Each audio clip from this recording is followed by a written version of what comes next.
Bismillahirrahmanirrahim. Assalamualaikum warahmatullahi wabarakatuh.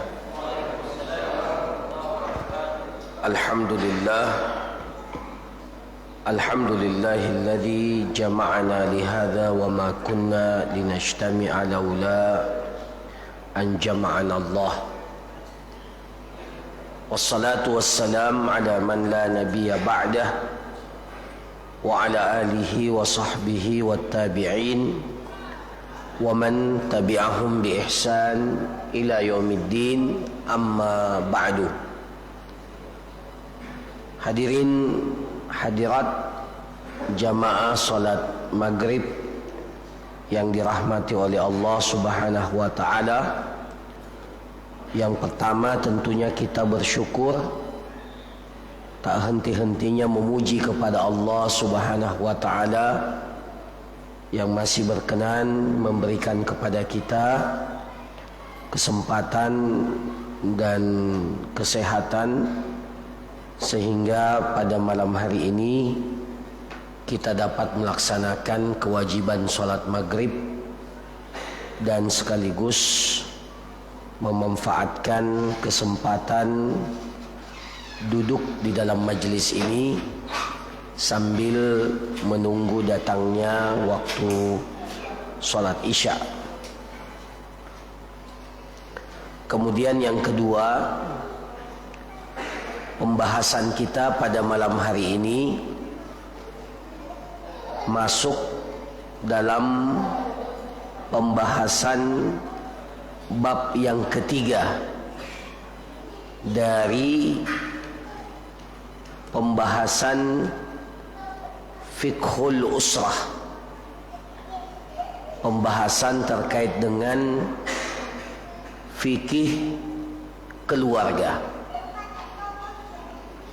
Pada pembahasan-pembahasan yang lalu kita telah menyelesaikan pembahasan tentang pernikahan dan segala hal yang terkait dengan pernikahan itu. Nah, itu alhamdulillah sudah selesai kita jelaskan, ya, termasuk persoalan yang terkait dengan perjamuan pernikahan atau yang kita biasa sebut dengan walimah.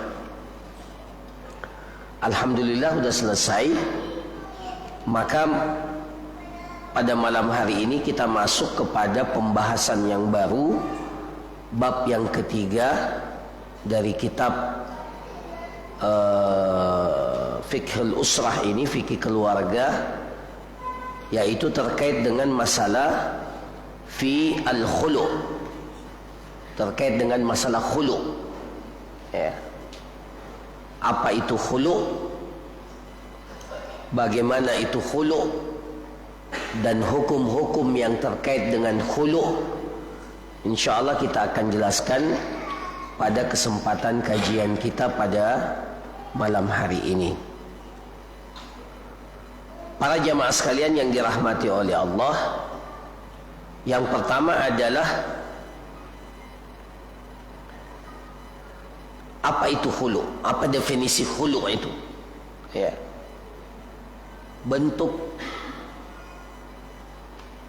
Bentuk berpisahnya pasangan suami istri di dalam Islam itu bermacam-macam, ya. Bermacam-macam, berbeda-beda, disebabkan perbedaan sebab dan tujuan, ya. Jadi kita selalu mendengar istilah talak, istilah cerai, ya. Kalau bahasa kita cerai, bahasa Arabnya talak, ya.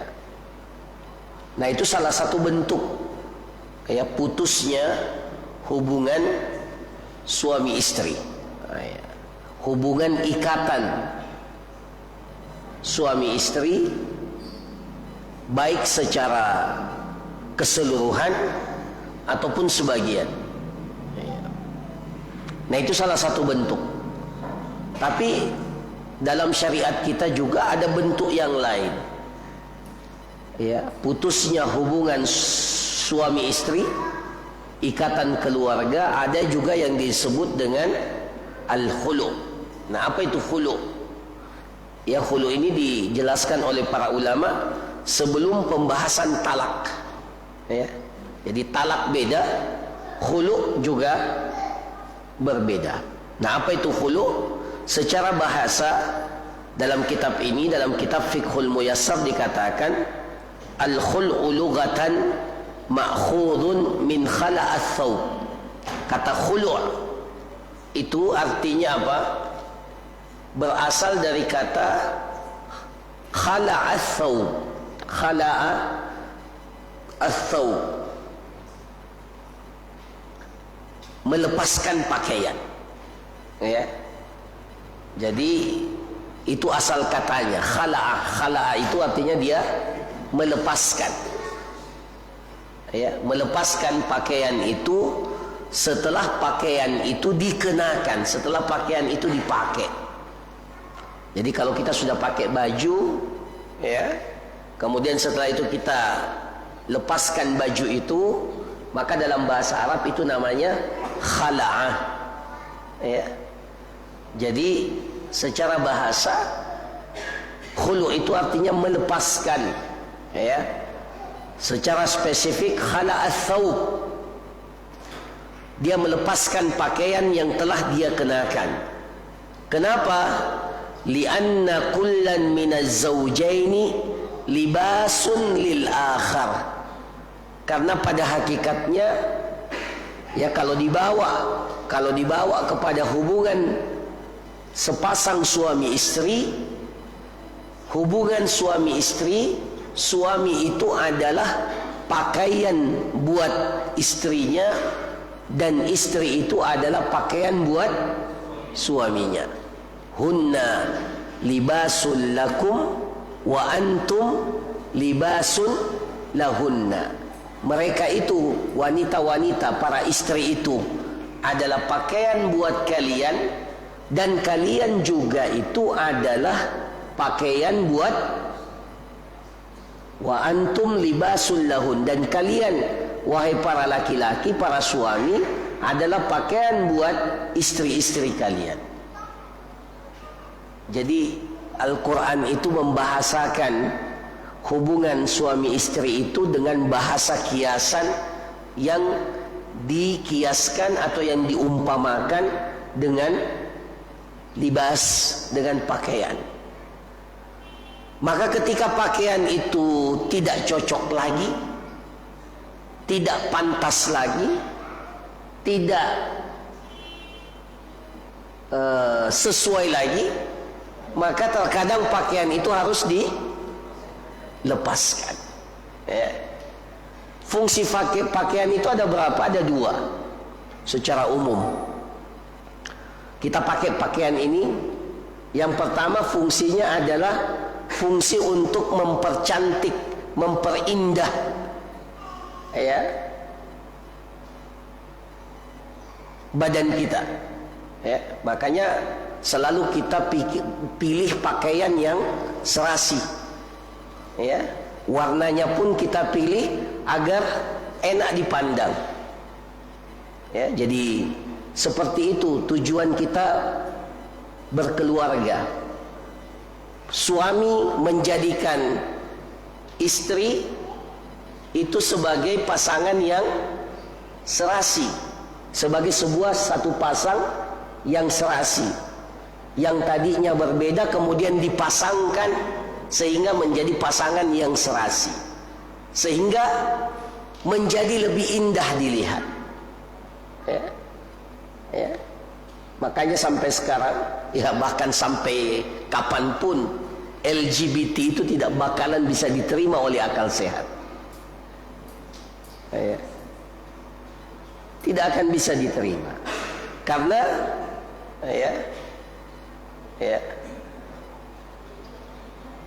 menyatukan sesuatu yang pada hakikatnya Sama. Bagaimana mungkin? Yang disatukan itu adalah yang berbeda. Nah, kalau sama-sama sama, apa istilahnya dulu? Ada istilah di iklan itu, Joshua, ingat masih Joshua itu? Jeruk makan jeruk.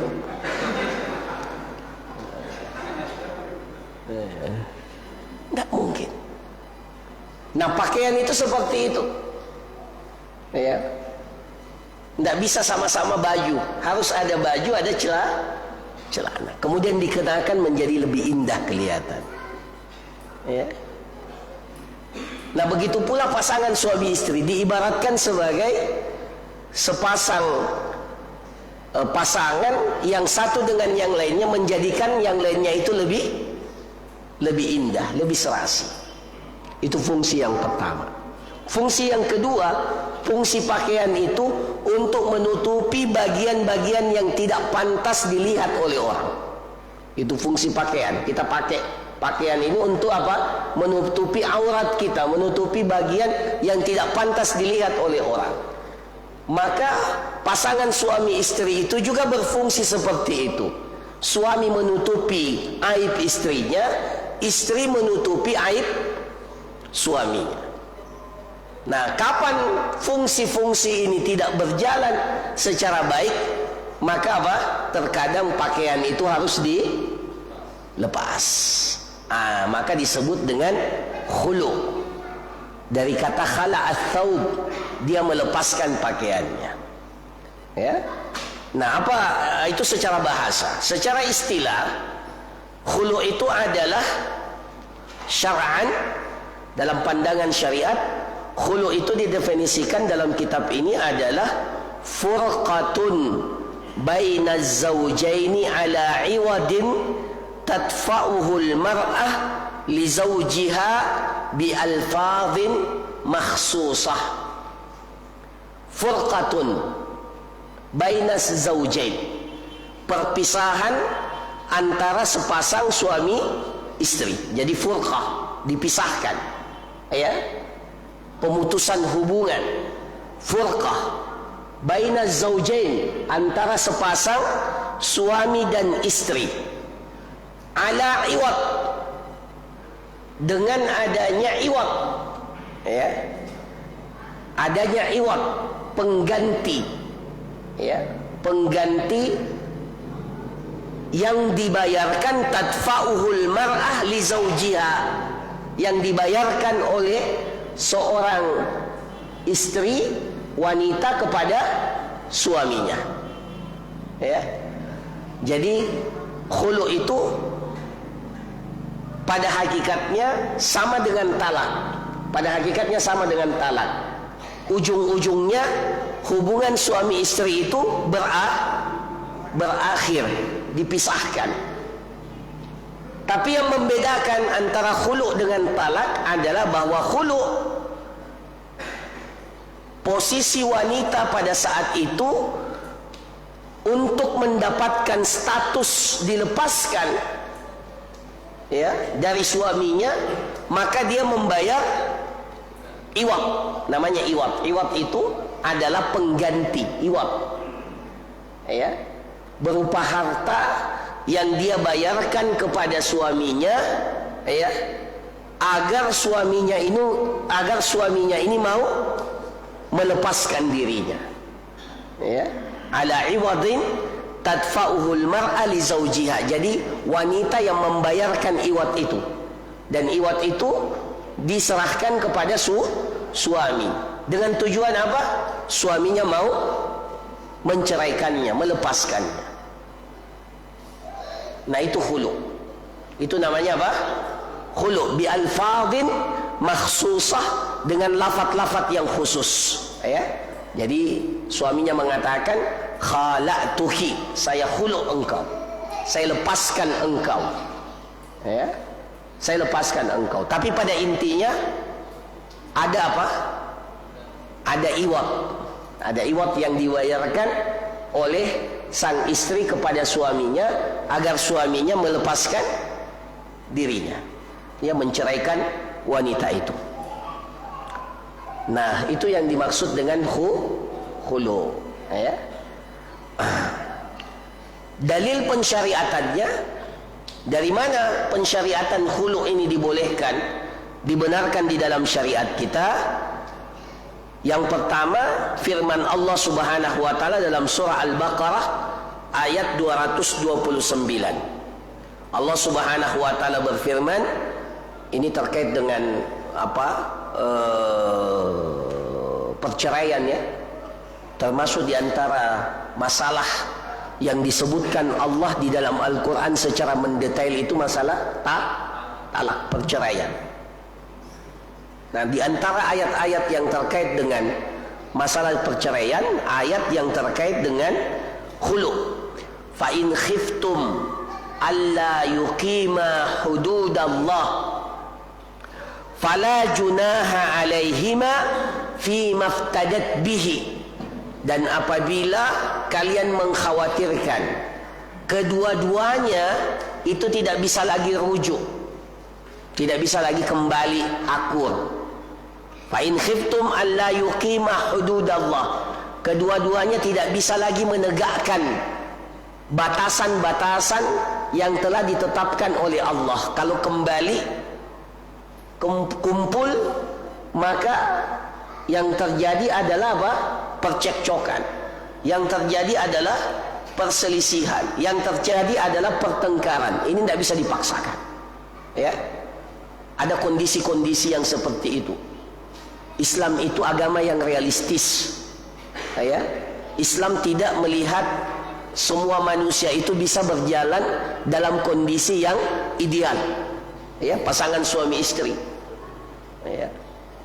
Pasangan suami istri itu dalam pandangan Islam itu diberikan solusi-solusi bagaimana mengatasi persoalan-persoalan yang dihadapi dalam kehidupan berumah tangga.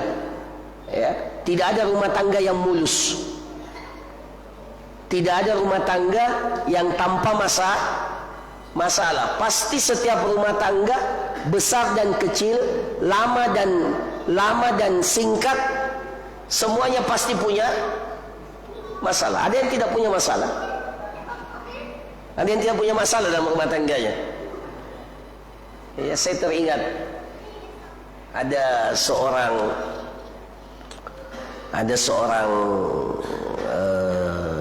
di zaman Umar bin Khattab, dia cekcok sama istrinya. Ya.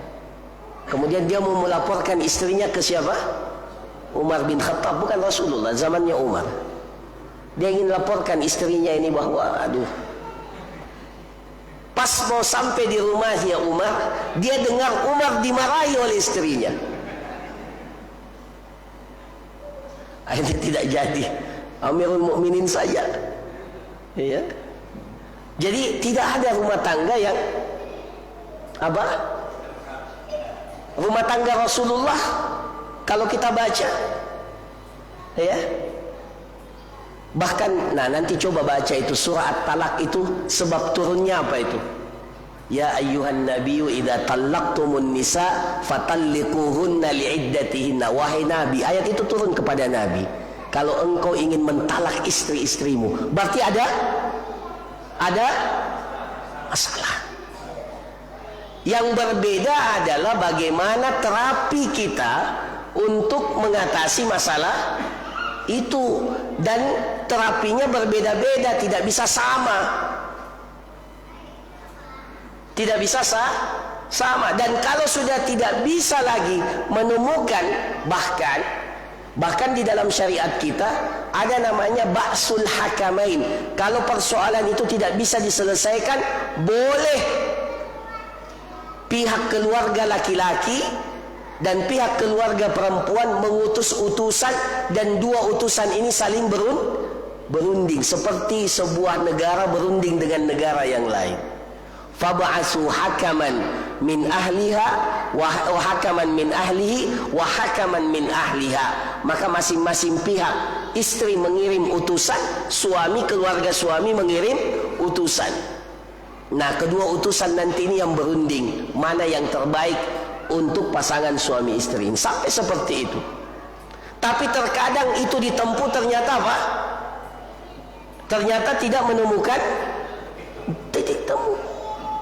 Sudah mau disatukan, keluarga sepakat untuk menyatukan keduanya dengan cara apapun, tapi dua-duanya tidak mau ketemu. Bisa dipaksakan. Kalau dipaksakan ketemu, akhirnya apa? Permasalahan itu akan tidak selesai, bahkan berujung fatal. Nah, maka dalam kondisi yang seperti ini tidak ada jalan keluar kecuali cerai pisah. Nah, ternyata dalam kondisi ini suaminya tidak mau. Suaminya tidak mau. Dia sudah berkorban banyak untuk keluarganya, tiba-tiba disuruh untuk pisah. Maka syariat memberikan jalan keluar. Wahai wanita, mau ndak engkau bayar suamimu supaya suamimu ceraikan engkau? Itu namanya khulu. Nah, ini ayatnya. Fa in khiftum alla yuqima hududallah, kalau kalian khawatir kedua-duanya tidak bisa menegakkan batasan-batasan Allah, fala junaha alaihima, maka tidak ada dosa bagi keduanya, fi maftadat bihi, ketika sang suami menerima fidyah, bayaran yang dibayarkan oleh istrinya. Ya, jelas ya. Jadi kan terkadang suami, saya sudah wampanai sekian. Nah, itu kalau pengantin baru biasanya, tiba-tiba harus cerai. Tidak mau. Ya, sengaja dia tidak mau lepas. Akhirnya diberikan tawaran, mau enggak saya bayar? Suaminya bilang, boleh. Balikan dulu itu harta yang pernah saya kasih. Akhirnya menjadi sepakat. Akhirnya dua-duanya enak. Suami enak, harta yang diberikan ya sebagian atau semuanya kembali, dan istri juga merasa nyaman karena sudah lepas dari ikatan pernikahan. Nah, ini ada hadisnya ya. Hadis Ibni Abbas. Ini terjadi di zaman Rasulullah SAW, di zaman terbaik daripada umat ini. Tapi namanya perceraian suami istri itu sunnatullah, ketetapan yang telah ditetapkan oleh Allah, bahwa tidak semua pasangan suami istri itu bisa langgeng sampai akhir kehidupan. Tidak, ada yang harus putus di tengah jalan. Ya, jadi bukan hal yang aib kalau seseorang itu pisah. Ya, yang aib itu selingkuh, yang aib itu LGBT. Yang aib itu apa? Ya, hal-hal yang bertentangan dengan syariat. Tapi kalau dia sesuai, ya, daripada dipaksakan masalah tambarunya, maka syariat memberikan jalan keluar. Nah, ini terjadi di zaman Rasulullah. Anna imra'ata Sabit bin Qais atatin Nabiyya sallallahu alaihi wasallam faqalat, istri dari Sabit bin Qais, Sabit bin Qais datang kepada Nabi sallallahu alaihi wasallam faqalat. Istri ini berkata, wanita ini berkata kepada Rasulullah, ya Rasulullah, Sabit bin Qais ma a'tabu alaihi fi khuluqin wala dinin. Sabit bin Qais tidak ada cacatnya dari sisi akhlak dan agamanya. Jadi istrinya sendiri akui apa? Sabit bin Qais ini dari sisi akhlak, dari sisi agamanya sempurna. Tidak ada aibnya, tidak ada cacatnya. Akhlaknya bagus, agamanya bagus. Ya, mirip-mirip dengan semua yang ada di masjid ini. Insya Allah akhlaknya bagus, agamanya bagus. Insya Allah. Kan kita mau seperti itu, akhlak kita baik dan apa? Agama kita dan itulah yang faktanya. Kata istrinya, Sabit ibn Qais ma'atabu alaihi fi khuluqin walad. Tidak ada celah, tidak ada aib pada akhlak dan agamanya. walakinni akrahul kufra fil Islam. Tapi saya takut ya Rasulullah, kalau saya terus bersama dengan Sabit, maka saya khawatir kufur dalam Islam. Maksudnya kufur di sini ini durhaka sama suami. Kufur fil Islam. Ya.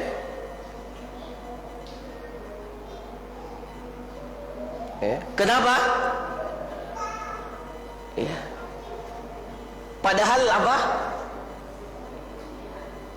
Agamanya bagus, akhlaknya bagus. Tapi kalau dia lihat suaminya, dia sangat benci. Ya. Dia sangat benci. Kalau dia lihat suaminya, dia tidak suka suaminya.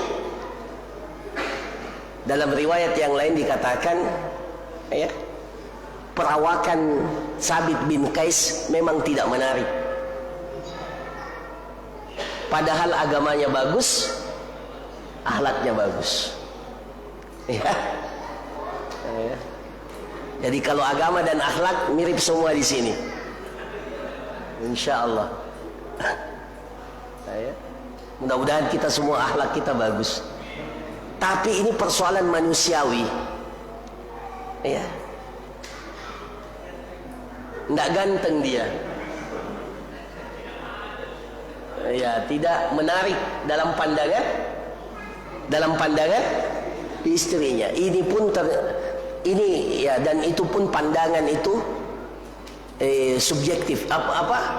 Relatif, bukan subjektif. Relatif, betul, relatif. Bisa beda-beda. Ya, bisa beda-beda. Ya. Menurut kita sudah pas, menurut orang lain tidak pas. Ya. Dan alhamdulillah Allah menciptakan perbedaan itu. Seandainya sama semua selera kita, seandainya sama selera kita, tidak ada yang tidak indah hidup ini.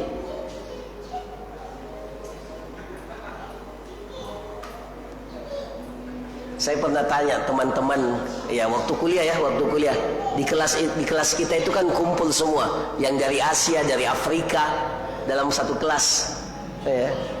Jadi semua benua itu ada, dari Eropa pun ada, dari yang paling bule sampai yang paling hitam ada di kelas saya. Saya tanya teman-teman Afrika itu, mau ndak nikah sama orang yang putih? Saya bilang tidak, saya mau yang hitam juga.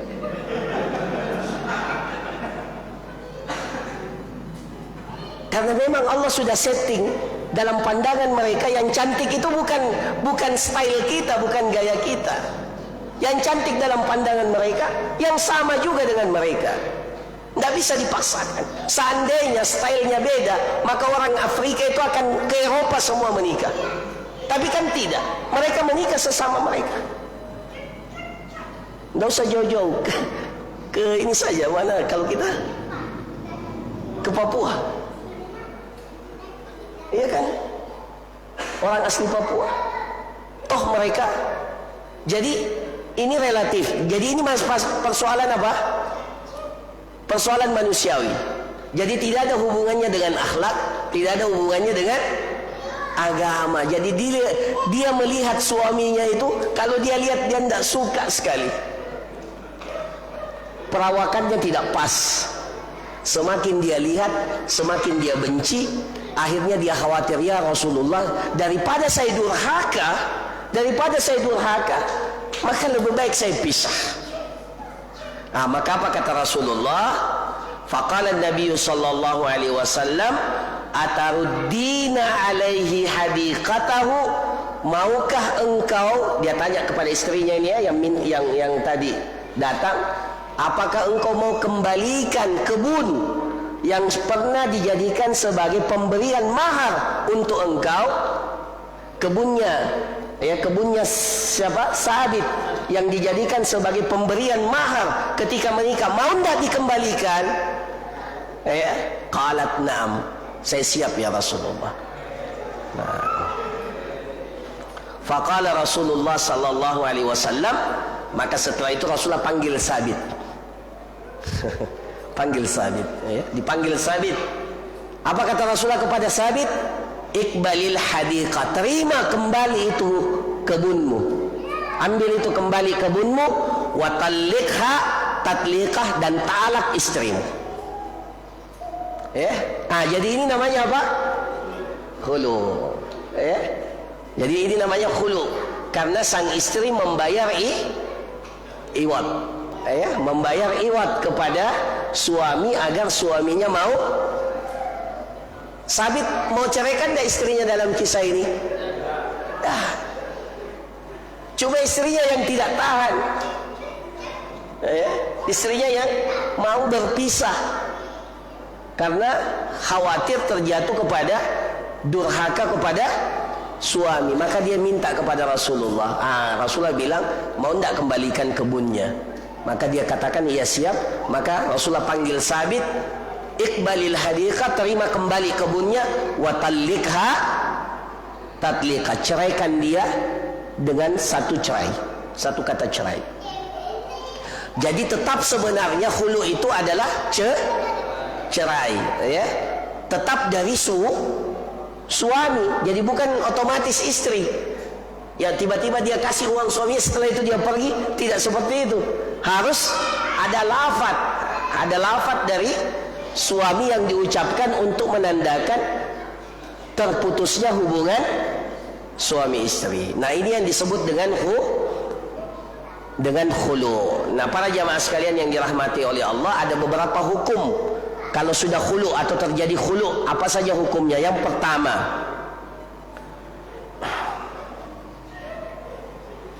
ini sudah kita jelaskan bahwa khulu itu dibolehkan, ya, kalau ada hubungan yang tidak mesra antara sepasang suami istri, cekcok, ya, pertengkaran dan seterusnya.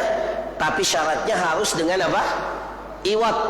Harus ada bayaran berupa harta yang diserahkan oleh istri kepada suami, ya. Berapa besarannya tergantung kesepakatan. Tapi kalau lihat hadis ini sesuai dengan apa? Mahar.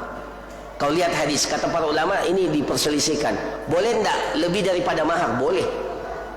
Ya, jadi suaminya pernah kasih 50 juta, setelah itu dia minta 100 juta, bisa. Boleh lebih, ya. Tapi kata para ulama sebaiknya jangan lewat dari apa yang pernah dia berikan kepada istrinya. Ya. Kemudian yang kedua, la yaqa min ghairi zaujati rasyidah, lianna ghaira rasyidah la tamliku at-tasarruf li naqsil ahliyah. Status istri itu harus istri yang berakal, memiliki yang meminta khulu itu, istri itu bukan istri yang katakanlah kalau masih kecil, ya, belum balik. Maka yang seperti ini tidak boleh minta khulu, ya, tidak boleh minta khulu. Yang boleh minta khulu itu rasyidah. Ya, rasyidah itu kalau dia sudah mengerti betul, ya, mana yang baik, mana yang buruk, ya, dia bisa membedakan, itu namanya rasyidah. Bukan hanya sekedar berakal, ya. Nah itu.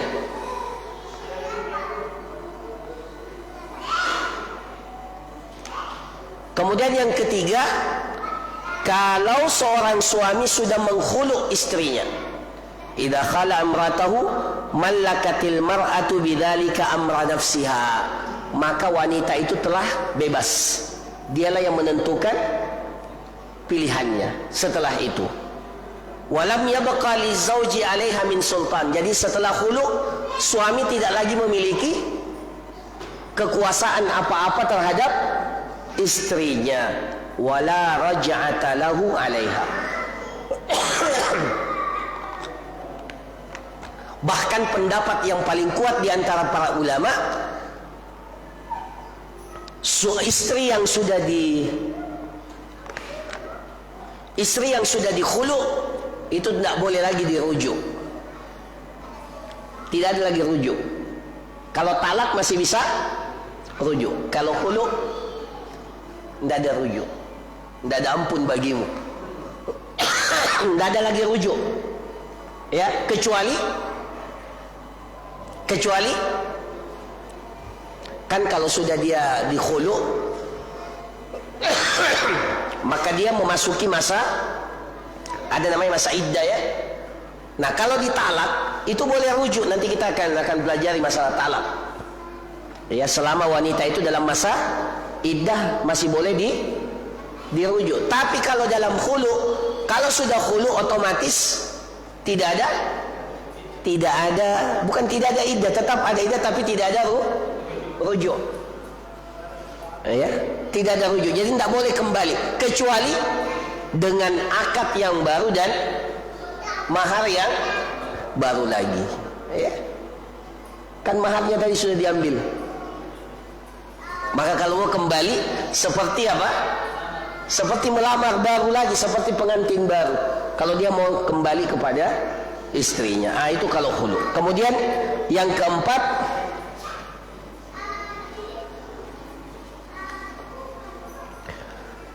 ya, ketika wanita ini menjalani masa iddah, ya, masa iddah, maka otomatis tidak boleh dijatuhkan talak baginya, tidak ada dihar, tidak ada ilah. Nah, ini zihar, ilah, nanti kita akan jelaskan apa itu dihar, apa itu ilah. Ini juga salah satu bentuk perpisahan antara suami dan istri. Jadi bukan hanya talak, ada namanya dihar, ada namanya ilah. Nanti kita akan pelajari.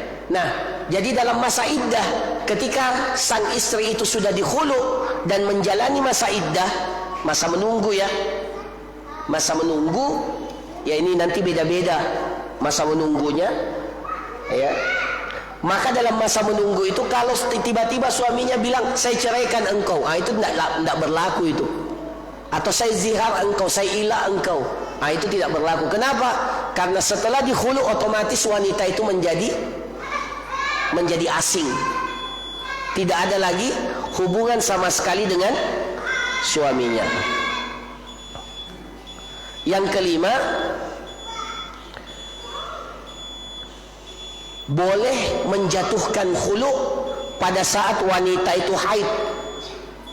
Berbeda dengan cerai. Cerai itu tidak boleh dijatuhkan saat wanita itu dalam keadaan haid. Begitu pula tidak boleh dijatuhkan pada saat suci tapi sebelumnya sudah pernah digauli. Ya, ini nanti dalam masalah cerai namanya talak bid'ah. Ya, jadi talak bid'ah. Jadi bukan hanya ada ibadah yang bid'ah, talak juga ada yang bid'ah. Ya, talak bid'ah. Bagaimana talak bid'ah itu? Kalau dia ceraikan istrinya pada saat haid atau pada saat suci tapi sebelumnya sudah pernah kumpul, setelah itu dia ceraikan. Ini dalam agama tidak benar ini. Tapi kalau khulu tidak ada masalah. Khulu boleh khulu ketika dia haid ataupun ketika sudah berhubungan suami istri, ya, pada saat istri itu masih suci boleh. Jadi berbeda dengan apa? Dengan cerai, ya. Kemudian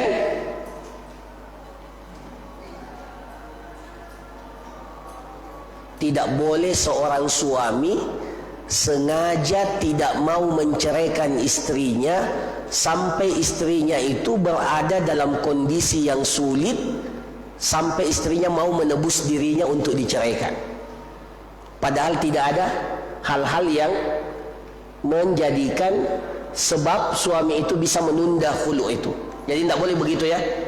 Jadi sang suami ingat, ketika kita datang dulu melamar istri dan meminta anaknya orang, kita datang dengan apa?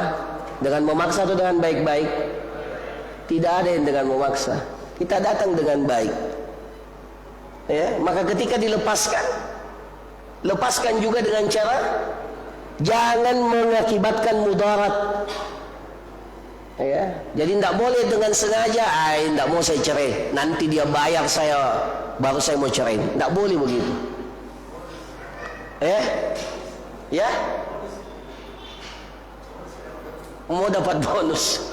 Jadi dia sengaja tunda-tunda, tidak mau dia ceraikan, gara-gara dia ingin menyulitkan istrinya supaya istrinya semakin sulit untuk menebus dirinya. Tidak boleh seperti itu. Ya, tidak boleh seperti itu. Ya, kalau dalam hadis sabit, inisiatif itu pertama datang dari siapa? Dari istri. Bukan suami yang menuntut. Ya, bukan suami yang menuntut. Kamu bayar ya, kalau tidak saya tidak cerai kamu. Ya. Nah ini tidak boleh. Dalilnya apa? Wala ta'duluhunna litadhhabu bi ba'dhi ma ataitumuhunna illa an ya'tina bi fahishatin mubayyinah.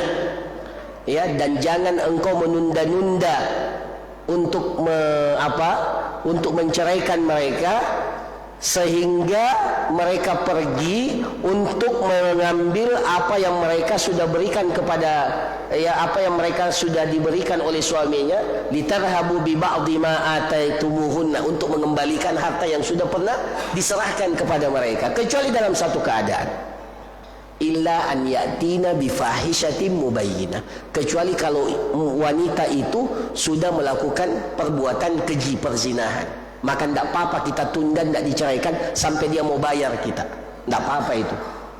Ya, karena dia sudah selingkuh, sudah bercerai, sudah berzina, ya, fahisha dengan laki-laki lain, ya, kita tidak mau talak begitu saja. Talak kan tidak ada kita dapat.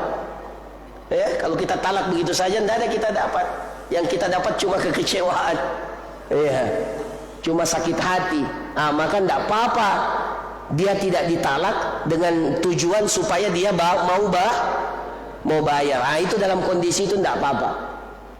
Ya, litarhabu bi ba'di ma ataitumuhunna illa an yatina bi fahishatin mubayyinah, kecuali kalau istri itu atau wanita itu telah melakukan perbuatan zina yang jelas, ya, perbuatan zina, bukan tuduhan, zina yang jelas.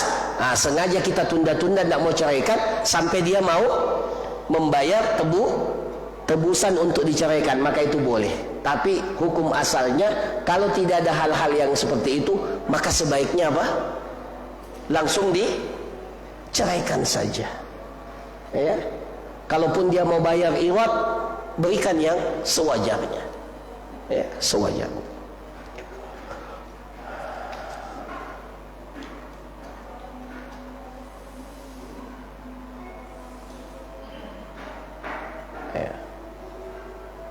Kemudian yang terakhir ini dalam terkait dengan masalah khulu, ya, pada hakikatnya seorang wanita itu tidak dibenarkan untuk meminta khulu kalau tidak ada sebab-sebab yang membolehkan. Ya.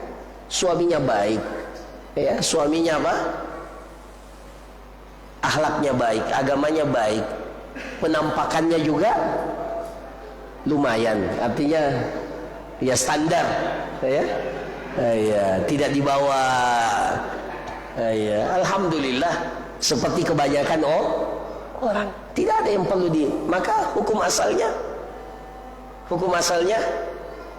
tidak boleh khulu, ya, tidak boleh khulu. Nah, nanti kapan? Kalau ada sebab-sebab, baik perkara agama. Kalau sudah perkara agama, perkara akhlak, itu maka dibolehkan, ya. Begitu pula kalau ada hal-hal yang menyebabkan istri itu khawatir jangan sampai dia tidak taat kepada suaminya, maka dengan sebab itu dibolehkan untuk khulu. Nah, saya kira demikian para jamaah sekalian. Insyaallah pekan yang akan datang kita akan masuk langsung kepada pembahasan tentang talak, ya, tentang talak. Ini talak akan sangat panjang pembahasannya karena inilah inti masalah, jadi agak panjang masa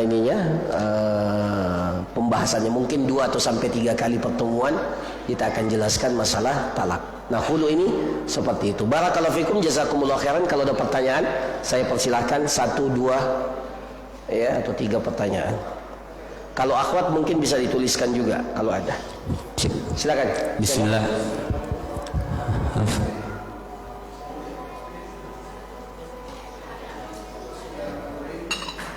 Assalamualaikum warahmatullahi wabarakatuh. Terima kasih Ustaz. Materi yang disampaikan tadi itu saya sangat butuh, karena biasa saya di KUA Palangga. Iya, di KUA itu biasa seperti huluk ini.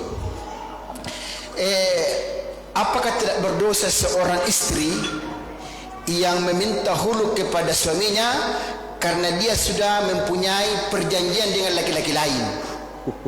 Ya, artinya dia tidak berzina, dia tidak apa-apa, cuma dia suka, makanya dia ajukan kepada suaminya. Apakah tidak berdosa ini istri yang seperti ini? Iya. Kemudian kedua, yang saya mau tanyakan Ustaz, apa bedanya rujuk dengan nikah? Iya, kalau di pengadilan agama wasalah setakuru, iya, sebelumnya rujuk. Iya, kalau lewat daripada itu nikah. Iya, ini kan umum kita ketahui bahwa kalau rujuk itu nikah. Iya, harus nikah. Tapi kalau yang saya ketahui di KUA, tidak usah nikah, coba merujuk saja. Apakah ini betul yang saya jelaskan atau tidak Ustaz? Sekian. Assalamualaikum warahmatullahi wabarakatuh. Masya Allah, ternyata ada petugas KUA juga di sini ya. Harusnya petugas KUA yang jelaskan ini. Oke. Yang pertama terkait dengan, coba dengarkan hadis Rasulullah. Ayyuma mra'atin, wanita mana saja, ya. Bagaimana hadis ayyuma mra'atin?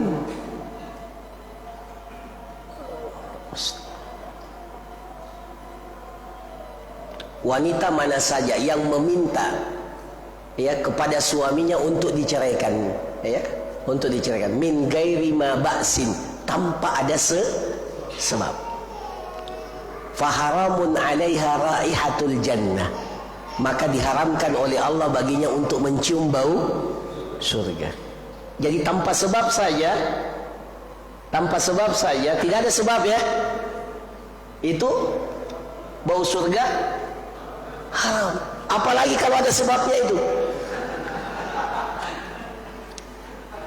Paham Pak ya? Jadi kalau ada sebab, tidak ada sebab saja, itu haram. 'alaiha raihatul jannah. Suaminya baik, suaminya saleh, tidak pernah neko-neko, ya, penghasilannya cukup, nafkahnya cukup, ya, nafkahnya cukup, maksudnya nafkahnya tidak pernah kurang, ya, artinya cukup sesuai dengan kebutuhan wajar. Ya mungkin tidak berlebihan, tapi apa, sudah cukup. Setelah itu dia sepakat sama laki-laki lain. Ini kurang ajar namanya. Maka kalau tanpa sebab saja haram bau surga, apalagi yang sudah ada pemicunya seperti itu. Wallahu alam, ya. Itu yang pertama. Kemudian yang kedua ditanyakan apa? Rujuk dengan nikah. Jadi rujuk itu beda. Rujuk itu, kalau talak itu kan ada dua, talak raj'ah. Ini nanti pembahasan talak ini. Sebenarnya pertanyaannya nanti, ya, tapi tidak apa-apa saya jelaskan. Talak itu ada dua, talak raj'i, talak di mana dibolehkan kita rujuk. Ada namanya talak bain. Talak bain itu kalau mau kembali, itu melalui beberapa persyaratan, ya. Tapi tidak boleh otomatis. Nah, rujuk itu kalau istri itu masih dalam masa setelah ditalak satu atau talak dua, ya, talak satu, talak dua, istri itu otomatis masuk dalam masa iddah. Nah, dalam masa iddahnya berapa kali? 3 kali haid atau 3 kali suci. Ini diperselisihkan oleh para ulama. 3 kali suci. Nah, kalau sudah 3 kali suci, ya, itu berarti masa iddahnya sudah selesai. Tapi kalau masih dalam masa iddah, dia rujuk. Dia katakan rujuk, saya rujuk Ki, saya kembali kepada engkau, ya. Maka ini dikatakan sudah rujuk. Perlu akad nikah? Tidak perlu. Cukup dia katakan saya rujuk. Kata para ulama, rujuk itu bisa dengan dua, dengan perkataan dan dengan perbuatan.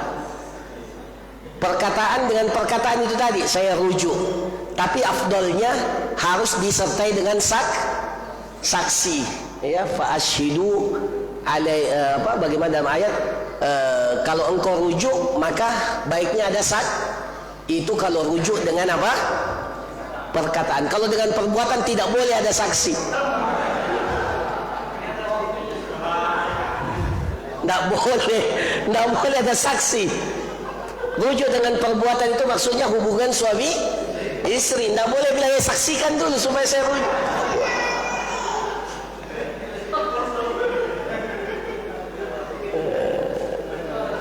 Ya itu. Nah, itu bedanya dengan apa? Nikah itu nanti kalau dia sudah selesai masa iddah, ternyata dia tidak rujuk. Setelah itu dia menyesal, kenapa saya tidak rujuk? Saya masih cinta istri saya, istrinya juga masih senang sama suaminya, kenapa tidak dirujuk? Tapi iddahnya sudah, kalau sudah selesai dia dikatakan bain, itu dia sudah terpisah, meskipun bainnya bukan bain kubra, bukan talak 3, bukan gara-gara masih talak 1 atau talak 2, tapi sudah selesai masa iddahnya. Nah, untuk kembali ke istrinya harus nikah baru dengan akad yang baru, mahar yang baru, disertai disaksikan oleh saksi, dinikahkan oleh walinya dan seterusnya. Nah, itu bedanya, ya. Jadi kalau rujuk itu tidak perlu mahar, tidak perlu, ya, tapi sunnah disaksikan. Kalau rujuknya dengan perkataan, kalau perbuatan tidak boleh ada saksi, haram. Ya, wallahu a'lam. Ya, masya Allah. Silakan. Afwan Ustaz, ya. Kalau yang kami pernah dengar itu iwat yang dibayar istri cuma 10.000 di KUA. Bagaimana Ustaz? Apakah iya seperti itu? Mungkin di kompilasi hukum Indonesia Ustaz. Iya, tapi kalau suaminya mau 10.000. Yang maksud Ustaz, apakah itu kalau yang saya dengar kasusnya itu sigat taklik itu.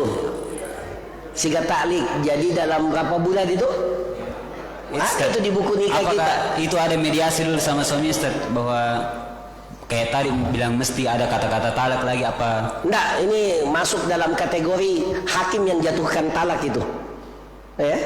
Hakim yang jatuhkan talak. Jadi 3 bulan suami tidak, saya sudah lupa itu. Saya baca tapi saya sudah lupa. 3 bulan ya, atau berapa itu dalam? 3 bulan dan istrinya tidak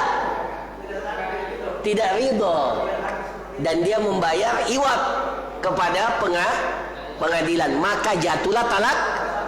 Itu namanya ta'liqut talak. Kita mempersyaratkan jatuhnya talak. Jadi pada hakikatnya kita ini yang sudah menikah, ada persyaratan talak yang sudah kita jadi 3 bulan kita tidak nafkahi istri tidak ridho, tapi kalau istri ridho tidak ada masalah.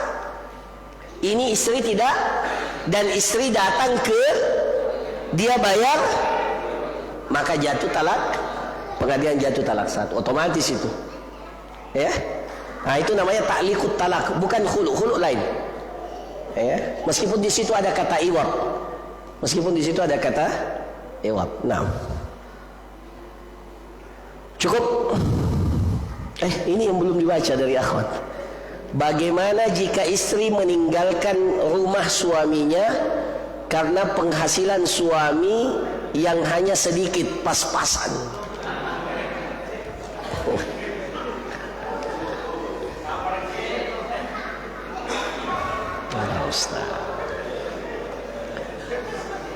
Iya. Sebagaimana kita selalu ingatkan suami, ya. Sebagaimana kita ingatkan suami, kita ingatkan juga istri, ya.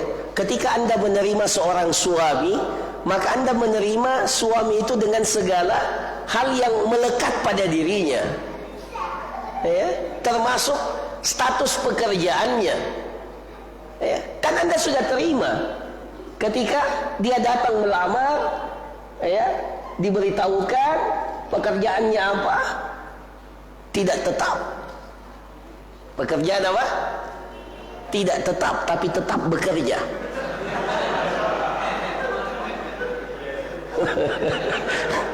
Beda itu dengan pekerjaan tetap. Ini tidak tetap tapi tetap bekerja. Alhamdulillah. Ya. Suaminya freelance, kerja bebas, ya, kerja lepas. Ya. Maka tentunya penghasilannya jangan diharap maksimal atau sesuai dengan harapannya. Kadang pasang surut, ya. Kadang kalanya, ya, sesuai, kadang. Nah, terimalah sesuai dengan apa adanya, ya. Kecuali kalau ternyata suaminya tidak bekerja, santai-santai di rumah, malas-malasan, maka itu yang bagus, yang diberikan pelajaran. Tapi kalau ini dia tetap bekerja, alhamdulillah, berarti suaminya bertanggung jawab. Tidak ada alasan. Ya, ingat, istri meninggalkan rumah itu harus dengan izin suaminya. Bagaimana kalau Anda itu keluar tidak diizinkan suami, kemudian mohon maaf meninggal, ternyata mati, meninggal dunia dalam keadaan suami Anda tidak ridho dengan keadaan itu. Ya, bagaimana? Coba sekiranya seperti itu. Maka tidak pantas, ya. Tidak pantas. Kalau ada permasalahan, justru jangan tinggalkan rumah. Ya, tetap di rumah bersama dengan suami. Alhamdulillah kan bahasanya ini masih ada, tapi kurang. Masih ada yang orang sama sekali tidak ada penghasilannya sama sekali, tapi mereka bisa sabar. Kenapa kita tidak? Ini yang disebut dengan apa? Ya, kita perlu melatih diri kita karena ya. Apakah suami istri yang sudah mapan itu memang dari awal sudah mapan? Kan rata-rata alhamdulillah memang sebagian ada ya yang sudah mapan dari awal. Tapi kan sebagian besar itu tidak dia menjalani masa-masa sulit bersama dengan suaminya, tapi dia sabar.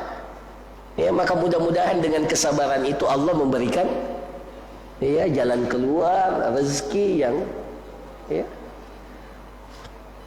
Kaidahnya dalam masalah harta ini buat semua suami dan istri. Kaidahnya dalam masalah harta apa? Rasulullah sudah tuntunkan, ya, unduru ila la tanduru ila man fawqakum walakin indur ila man huwa asfala minkum. Dalam persoalan harta jangan lihat orang yang lebih dari kita, lihat orang yang, jadi lihat, jangan matanya ke atas, matanya ke bawah. Lihat orang yang status ekonominya lebih rendah dari kita. Dzalika ajdar alla tazdaru ni'matallahi alaikum. Maka itu yang akan mengantarkan kalian supaya tidak menghinakan rezeki yang diberikan oleh Allah kepada kalian, meskipun sedikit. Tapi masih ada orang yang lebih sedikit rezekinya dari kita. Ya, alhamdulillah kita sudah punya suami. Alhamdulillah, ada wanita yang menunggu-nunggu didatangi oleh laki-laki, tidak didatang-datangi. Tidak ada yang melamar, kasihan. Maka Anda ini sudah punya suami. Syukuri itu meskipun penghasilannya pas-pasan. Ya, tapi kita juga ini yang suami harus tahu diri. Ya. Tahu diri juga. Jangan, insya Allah istriku sabar ji. Begitu juga, istri juga perlu apa? Perlu, apalagi dengan sekarang macam-macam kan itu. Lihat kosmetik saja istri itu, aduh, apa istilahnya sekarang? Luar biasa itu istilah-istilah ya. Untuk bedaknya saja ada berapa itu. Nah itu mau tidak mau kita harus juga, namanya wanita, dia ingin selalu apa? Saya baru ingat istilahnya nih, apa, berkilau itu ya. Tapi di depan suaminya tentunya, bukan di luar, depan suaminya. Dia ingin berpenampilan prima. Maka suami juga harus, jangan mau wanita sahabat dulu kan tidak begitu Ji. Iya dulu wanita sahabat tidak begitu. Karena tidak ada seperti sekarang. Sekarang ini sudah lah ya. Iya. Masya Allah. Saya kira seperti itu ya. Masya Allah. Cukup. Barakallahu fikum, jazakumullah khairan, subhanakallahumma rabbana wa bihamdika asyhadu an la ilaha illa anta astaghfiruka wa atubu ilaik. Assalamualaikum warahmatullahi wabarakatuh.